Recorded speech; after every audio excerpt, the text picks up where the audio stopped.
बिस्मिल्लाहिर्रहमानिर्रहीम। अस्सलाम वालेकुम स्टूडेंट्स। एक्सरसाइज 4.6 कंटिन्यू थी हमारी, उसी को आगे कंटिन्यू कर रहे हैं हम। ठीक है, कंप्लीट नहीं हुई थी। क्वेश्चन नंबर 5 स्टार्ट कर रहे हैं, जो कि थोड़ा सा समझने वाला है, आप लोग ध्यान दीजिएगा। अच्छा, आप लोग को पता है कि मैं कोई भी क्वेश्चन समझाने के बाद जो ज़रा थोड़ा सा चेंज होता है क्वेश्चन या थोड़ा सा टिपिकल होता है, तो मैं इसकी समरी दोबारा भी करती हूँ थोड़ा सा अल्फाज में।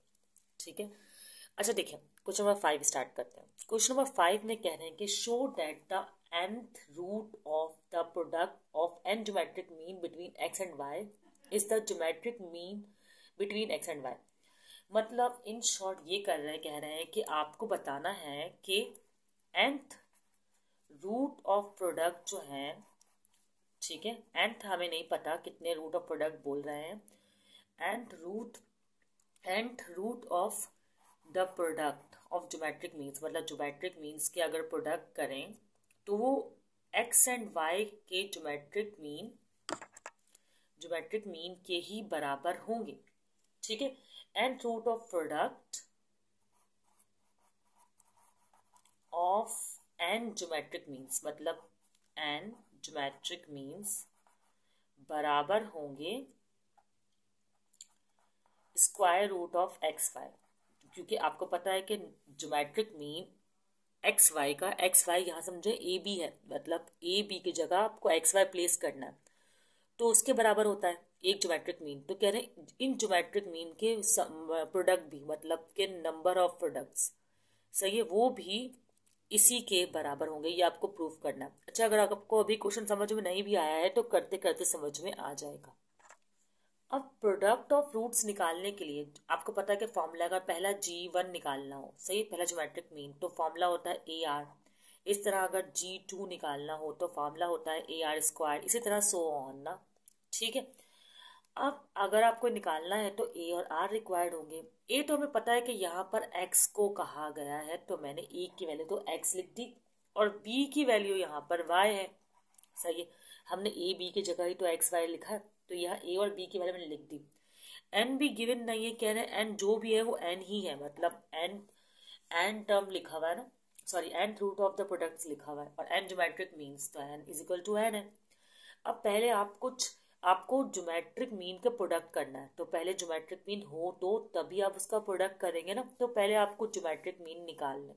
अब आप लोग सोचोगे भाई कितने ज्योमेट्रिक मीन निकालेंगे जो हमें प्रोडक्ट करना होगा, तो आप क्या करें, 2-3 निकाल लें और एक एन टर्म का निकाल लें। जैसे कैसे, देखें, जैसे फॉर एग्जाम्पल G1, ठीक है, G1 होगा AR के बराबर। अच्छा, पहले R तो मैंने निकाला ही नहीं तो पहले मैं जरा यहाँ पे R लिख लूँ। देखिए, R का जो फॉर्मूला होता है ना, एक R निकालने का, एक तो है वो रेशो वाला, लेकिन एक फॉर्मूला है B/A 1n+1, ये है। ठीक है, अच्छा वो रेशो वाला, सॉरी वो अलग है, इसको छोड़ दें। यहाँ पे अभी R का फॉर्मूला ये है।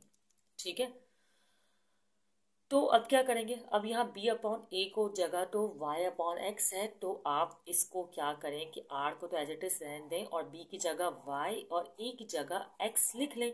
तो चलिए, तो मैंने कर लिया काम, और N तो हमें गिवन ही नहीं है, तो ये हमारा R आ गया। अब मैं यहाँ पुट करके जल्दी जल्दी से जो वैल्यूज निकाल लेती हूँ। G1 is equal to AR है, A की वैल्यू हमारे पास क्या है, A की वैल्यू है हमारे पास X, और R की वैल्यू ये रही Y x और 1n+1, तो ये तो निकल गया। अब सॉल्व तो हो नहीं सकता कि हम ब्रैकेट सॉल्व करें और x को मल्टीप्लाई करें या कैंसिल आउट करें, तो यहीं तक ही इसका आंसर हुआ। अब G2 को जल्दी से निकाल लेते हैं, मतलब 2-3 मीन तो निकाले ना कम से कम, जिनका प्रोडक्ट हमें करना हो, तो वो होगा AR स्क्वायर के बराबर। तो अब क्या होगा, x तो एज इट इज रहेगा, बस ये जो R वाली वैल्यू है ना, इस पर स्क्वायर आएगा, तो क्या होगा कि y और x एज इट इज है, और सॉरी सॉरी सॉरी सॉरी हाँ, y और x एग्जिटिस है, और आप इस पर एक और जो है ना कर्व ब्रैकेट बनाए, क्योंकि पावर भी तो है ना 1n+1। ठीक है, और इस पर यहाँ पर दिखा दे स्क्वायर। ओके, अब इस स्क्वायर को मल्टीप्लाई करवा दे, तो ये स्क्वायर को जब मल्टीप्लाई करवाएंगे तो चले मैं यहीं लिख कर दिखा देती हूँ, क्या हो जाएगा आंसर, x एग्जिटिस रहेगा, ऐसा ही है, और ये y/x भी, बस ये 2 1 जा 2, तो पावर इस तरह हो जाएगी। चलिए एक और निकाल लेते हैं, 2-3 मीन तो निकालने ही होंगे। अब क्या होगा, जी की पावर, मतलब G geometric mean third geometric mean निकाल रहे हैं हम लोग, और ये हमने प्रीवियस वीडियो में सीखा है कि हम ऐसे ही निकालते हैं। अब AR⁻3 होगा तो x एज इट इज रहेगा। यहाँ पर आप पहले स्क्वायर ब्रैकेट बना लें, फिर कर्व ब्रैकेट बना लें, और ये 1 और n+1 एज इट इज। लेकिन अब पावर जो होगी, 1 नहीं बनाया मैंने, अब सही है, ठीक है। लेकिन अब पावर जो होगी वो होगी q, तो क्या हो जाएगा, x तो एज इट इज रहेगा, y/x क्यूब 1+n, ठीक है। इस तरह हमने 3 निकाल लिया। अब आप ऐसा करें कि एक आप चूज कर लें GN, मतलब n ज्योमेट्रिक मीन आप निकालें। तो जब यहाँ पर आप n सपोज किया है तो यहाँ पर भी आपको n ही सपोज करना होगा, और ये x एज इट इज रहेगा, और ये y/x भी सही है। और अगर आप चाहें तो वही ब्रैकेट वाला स्टेप कर लें, चले कर लेते हैं, 1n+1, और यहाँ पर n आएगा, सही है। तो इस तरह का आंसर आ जाएगा हमारे पास y/x और n 1+n, ठीक है। नाउ अब आपके पास ज्योमेट्रिक मीन्स आ गए हैं, तो अब आपको इसका प्रोडक्ट करना है। तो मैं भी जल्दी से प्रोडक्ट कर लेती हूँ। प्रोडक्ट कैसे करेंगे भाई, product of G1 G2 G3 जितने मैंने ज्योमेट्रिक निकाले हैं उसी का करूँगी मैं। आप लोग ज़्यादा भी कर सकते हैं, लेकिन वैसे टाइम नहीं होगा, ठीक है। ये तो हो गया G1 G2 और GN, इनका मैं प्रोडक्ट करने वाली हूँ। तो क्या होगा, G1 की वैल्यू जो है मेरे पास ये रखी हुई, तो जैसी जो वैल्यूज हैं मैं वो प्लेस कर दूंगी, ठीक है। G1 की वैल्यू 1 n+1, ठीक है। और उसके बाद जो है प्रोडक्ट करना है, तो डॉट बना दें आप, मल्टीप्लाई का साइन नहीं, डॉट सही, डॉट बना दें, फिर x, फिर इसी तरह y/x, और अब ये वाली वैल्यू 2/1+n, फिर डॉट, फिर x y/n, ठीक है, और 3/1+n। फिर आप ना थोड़ी जगह छोड़ेगा डॉट्स ना, फिर उसके बाद ये वाली वैल्यू लिखिएगा x, लेकिन मुझे नहीं छोड़नी चाहिए थी जगह, मेरे पास नहीं है, बहुत कंजेस्टेड सा हो गया है। लेकिन आप लोग समझ जाइएगा, मैं इसकी पावर यहाँ पर लिख रही हूँ, वैसे ये लिखना अलाउड नहीं है, साइड में ही लिखनी होती है, ठीक है। लेकिन जगह नहीं बची है, तो मैं ज़रा यहाँ पर जगह कंजेस्टेड करती ना तो जगह एडजस्ट हो जाती, ठीक है। उम्मीद है आपको समझ में आ रहा होगा। अब मैं थोड़ा साइड में करके यहाँ = बनाकर लिख रही हूँ, ठीक है ना, क्योंकि वो वहाँ पर कंप्लीट नहीं आएगा। अब देखिए प्रोडक्ट करना तो आपको पता है बेस सेम वालों की पावर ऐड होती है, जैसे x यहाँ भी 1 1 1 1, तो ये तो 1+1+1+, और इसका भी 1 ही है, तो आपको पता है 1 ही रहेगा, सही है। फिर उसके बाद ये है y/x, इसमें पावर ऐड होंगी 1 n+1, फिर +2 n 1+n, सॉरी n+1, मैंने n+1 क्यों लिखा है यहाँ पर, अच्छा खैर 1+n बोले या n+1 बोले एक ही बात है। तो यहाँ पर n+1 था, तो आप लोग n+1 ही लिख लीजिएगा सब जगह, ठीक है। वैसे कोई फर्क नहीं पड़ता, तो अभी मैं n+1 ही लिख रही हूँ, ठीक है। n+1 और n+1 प्लस, और पहले मैं यहाँ देखा ना, मुझे याद आ गया कि भाई n+1 है, तो मैंने यहाँ 1+n लिख दिया, खैर कोई बात नहीं है, ठीक है। 2/n+1, इसी तरह 3/n+1, और n/n+1, ओके। अब आप देखें ये तो सेम है नंबर, सेम रिपीट हो रहा है नंबर ना, तो आप इसको n के बराबर लिख सकते हैं, लेकिन यहाँ पर डिफरेंट नंबर्स हैं, तो आपने क्या करना है, ये तो बेस सेम है, ठीक है, सॉरी बेस सेम बोल रही हूँ मैं आपको, मतलब डिनोमिनेटर तो सेम है, तो आपने क्या करना है, डिनोमिनेटर को तो एक बार आपने लिख दिया n+1, और जो ऊपर नोमिनेटर में वैल्यू है उसको लिख लेना है 1 +2 +3 और ये n, ठीक है। इससे जाहिर हो रहा है कि ये तो और सॉल्व होगा। अब क्या करना होगा, और सोल्यूशन क्या होगा, वैसे क्वेश्चन 5 नंबर के लिए आता है या 4 नंबर के लिए, अब पैटर्न जैसा होगा उस हिसाब से आएगा, तो इसलिए मैंने ऐसे करवाया है इसको तकरीबन स्टेप बाय स्टेप, ठीक है। वैसे ये एक और तरीके से भी हो सकता था, तो अगर मुझे मौका मिला तो मैं वो तरीका भी आपको ज़रूर बता दूंगी, ठीक है। अच्छा आप क्या करें, देखें ये जो है ना सम, ये बराबर है अर्थमेटिक सीरीज की। अब कैसे, अब देखें इसको हमें सम करना है, हेयर सम, ठीक है, 1 + 2 + 3 और ये इस तरह n। अब इनका डिफरेंस करें, 2 में से 1 गए, 1 रिमेनिंग, 3 में से 2 गए, 1 रिमेनिंग। तो ऐसी जो सीरीज होती है ना वो होती है अरिथमेटिक सीरीज। ये तो हम सीख चुके हैं, ठीक है। तो अरिथमेटिक सीरीज है तो हम इसमें अरिथमेटिक का फॉर्मूला भी लगा सकते हैं, जो कि क्या है, सम का फॉर्मूला लगाएंगे। सम करना है तो सम का ही फॉर्मूला लगेगा ना, तो क्या होगा, n/2 a + l का लगाएंगे फॉर्मूला, ठीक है। और यहाँ पर जो l है वो लास्ट टर्म है, लास्ट टर्म यहाँ पर n है, तो इसका मतलब ये है कि s मतलब sum of n term is equal to n/2, और a की वैल्यू भी हमारे पास है यहाँ पे 1। a की वैल्यू 1, a फर्स्ट टर्म होती है, तो a की वैल्यू है हमारे पास 1, और लास्ट टर्म जो है वो n है, n इस तरह हम लिख लेंगे इसको अभी फिलहाल। अब ये सम का आंसर आया है ना, ये आपने यहाँ इसकी जगह प्लेस करना है, तो मैं प्लेस कर देती हूँ, 1 + 2 + 3 की जगह हम ये प्लेस कर देंगे। So product of n GMs is equal to, देखिए x तो था ही वहां पे, उसकी पावर थी n, और y की पावर मतलब y/x की हमने आंसर निकाला था n/2, इसी तरह लिखा था, और 1 + n ये फॉर्मूला आया था, ठीक है। और डिवाइड में तो 1 + n है ही, 1 + n नहीं है, n + 1 है, लेकिन इसको 1 + n की फॉर्म में लिख दिया तब भी कोई फर्क नहीं पड़ता है, एक ही बात है, मैं आपको बता चुकी हूँ, सही। अब ये तो हो जाएगा कैंसिल, हाँ ये हो जाएगा कैंसिल, ठीक है, क्योंकि मल्टीप्लाई में है, और ये n/2 के साथ है, सिर्फ n के साथ नहीं है। इसको इस तरह बना दियो ताकि आपको लगे कि कैंसिल क्यों हुआ है।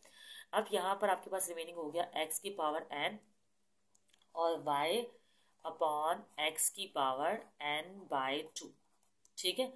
तो अब आप क्या करें, अब आपको इसमें ये करना है कि देखें कि ये जो n/2 है इन दोनों के साथ है, तो इन दोनों के साथ आप दिखा दें, x n ऐसे ही रहेगा, और y n/2 और x भी n/2, सही। अब बेस सेम हो गई है, तो अब आपको ये करना है कि प्लस का n/2 डिनोमिनेटर में जाकर माइनस का n/2 हो जाएगा, ठीक है। तो ये हमारे पास x की पावर n और ये माइनस का n/2 हो गया, और ये y का पावर n/2 है, ठीक है। अब इसका कर लें एलसीएम, तो एलसीएम क्या होगा, 2n = 2n, सही है, 2n - n, 2 यहाँ मल्टीप्लाई हुआ, 2n - n होगा n/2, तो इसका एलसीएम मतलब समझिए एक n है, एक n में से आपने हाफ n/2 निकाल लिया, तो n/2 ही रिमेनिंग होगा, ठीक है। थोड़ा सा मैंने गलत लिखा है, मुझे ज़रा इसको फिर करना होगा क्योंकि पावर ज़रा छोटी होनी चाहिए ना। अब ये y है, अब y में भी n/2 ही है, सही है। अब मैं क्या इसको इस तरह लिख सकती हूँ कि मतलब कि x और y लिखूं और n/2 को एक साथ लिख दूँ, ठीक है, मतलब मैं इस तरह लिख सकती हूँ। अच्छा ये है प्रोडक्ट ऑफ GMs, मैं कहाँ लिखूँ, लिख के बता देती हूँ। ये प्रोडक्ट ऑफ GMs जो है ना यहाँ आना चाहिए था, ठीक है। अब सवाल में हमें क्या कह रहे थे, क्वेश्चन ये था कि आपको nth root of the product मालूम करना था, तो मैं क्या करूँगी, अब यहाँ पर taking nth root on both side कर लूँगी। अब बोथ साइड nth रूट लगाना है, तो ये होगा प्रोडक्ट ऑफ GMs, सही है, और ये nth रूट लग रहा है तो इस तरह लगेगा, ये 1/n करके, ठीक है, और s लगाना ज़रूरी है, और यहाँ पर भी ऐसे ही होगा x/1n, ठीक है, और n/2 तो है ही, और यहाँ पर 1/n भी आ जाएगा, बल्कि इस तरह नहीं, ब्रैकेट यू बनाना चाहिए, मुझे कर्ली ब्रैकेट बना देती हूँ, ठीक है, 1/n, और इस तरह। अब बताइए कि क्या होगा, n से n हो जाना है कैंसिल, ब्रैकेट खुलने के बाद ही होगा ये, ठीक है। और यहाँ पर आपके पास रिमेनिंग होगा xy 1/2। अब xy जो 1/2 है ना, उसको आप लोग, चलो पहले मैं लिख लेती हूँ, और यहाँ पर आपको पता है कि आप इसको 1/n को स्क्वायर रूट के बराबर ले सकते हैं, मतलब स्क्वायर रूट बनाया और n लिख दिया, और यहाँ पे लिख दिया प्रोडक्ट ऑफ GMs, ठीक है। जगह नहीं है, मुझे चाहिए था मैं अलग से कहीं करके दिखाती, लेकिन चले समझ में आ रहा होगा, ठीक है। अब क्या करना है, अब आप लिखें nth root of product of GMs xy, आ गया ना, देखेंगे nth root of product of geometric mean is equal to xy square root इस तरह। तो मैं लिखकर यहाँ पर आपको रिप्रेजेंट करके दिखा देती हूँ। यहाँ मैंने ये जो nth root of product of GMs लिखा हुआ था, इसे वर्डिंग में लिखा nth root of product of GMs, और इस हाफ की जगह स्क्वायर रूट लगा दिया, क्योंकि आपको पता है हाफ जो है वो स्क्वायर रूट के बराबर होता है। सही है। और जो उन्होंने प्रूफ करने को कहा था वो क्वेश्चन प्रूफ हो गया। आसान सा सवाल था, एक बार रिव्यू कर लेते हैं इस क्वेश्चन का। चले सही है, मान लेते हैं कि इतना भी आसान नहीं था। ठीक है, हमने स्टार्ट इस तरह कहा n root of product of n GMs is equal to square root of x y, हमें प्रूफ करना था। हमने बताया कि भाई ज्योमेट्रिक मीन्स जो होते हैं वो A R, second geometric mean A R square, इस तरह होता है। तो हमने आर निकालने के बाद पहले आर निकाला और इस तरह ज्योमेट्रिक मीन्स निकाल लिए। 2 से 3, 3 और 4 निकाले थे मैंने, जी एन भी निकाला था, जी एन तो निकालना ही है। सही।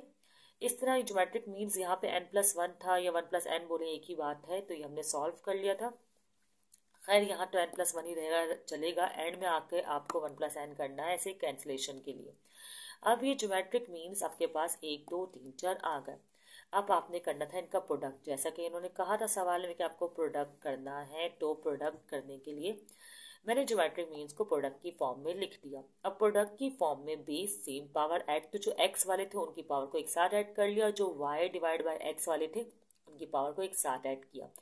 अब ये तो सेम थे तो मैंने इसको एन के बराबर लिख लिया, जैसा कि हम लिख सकते हैं, लेकिन ये सेम नहीं थे तो इसको मैंने अलग अलग लिखा। और अच्छा, ये जो डिनोमिनेटर सेम था तो एलसीएम हो गया, समझे, n+1 आ गया। अब ये 1+2+3 और n था, तो हमने देखा कि भाई ये तो अरिथमेटिक सीरीज से मिलता है। कैसे? क्योंकि इनका डिफरेंस सेम आ रहा था। 2 और 1 में डिफरेंस निकालो तो भी 1, 3 और 2 में डिफरेंस निकालो तो भी 1। अगर डिफरेंस सेम होता है तो वो अरिथमेटिक सीक्वेंस या सीरीज होती है। तो हमने फर्स्ट टर्म और लास्ट टर्म लेकर सम वाला फॉर्मूला पुट करके ये जो वैल्यू है इसको सॉल्व कर लिया और यहाँ पर लिखवा दिया। उसके बाद हमने सॉरी ये आ गया ना n/2 वगैरह। हाँ, तो ये जो n/2 जो भी हमारा आंसर आया था n/2 1+n, वो हमने यहाँ लिख दिया।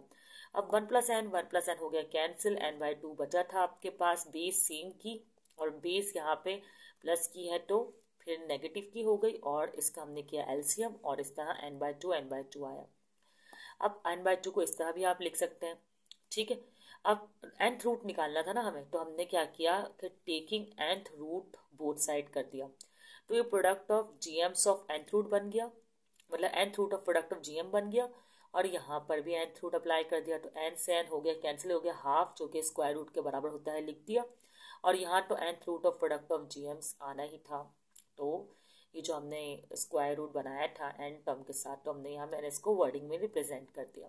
बहुत आसान सा क्वेश्चन था, ये सॉल्व हो गया है। अभी ये समझाने के लिए आपको, तकरीबन कंप्लीट समझाने के लिए ये थोड़ा डिटेल में बताया है आपको। अब आपको समझ में आ गया तो आप बहुत आसानी से इसको 10 से 11 मिनट में कर सकते हैं। फर्स्ट टाइम पे और प्रैक्टिस करेंगे तो और भी जल्दी इस क्वेश्चन को कर सकते हैं। अगर कोई क्वेश्चन हो तो कमेंट सेक्शन में पूछ लीजिएगा। अपना ख्याल रखिएगा। अल्लाह हाफ़िज़।